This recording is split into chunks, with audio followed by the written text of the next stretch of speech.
কত জল বেড়ে যাচ্ছে ধীরে ধীরে।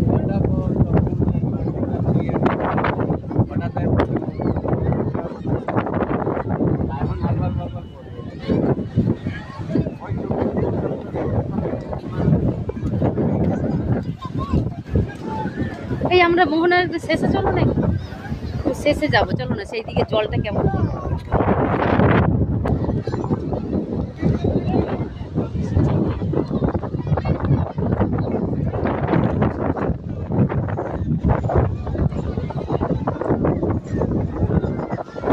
আমরা একদম শেষের দিকে যাব। হ্যাঁ এই তো চালু করেছি লাইভ। না লাইভ চলো না না এমনি আমি একটা এমনি রিলস বানিয়ে নিচ্ছি সেই প্রথম একটা ইউটিউবে রিলস।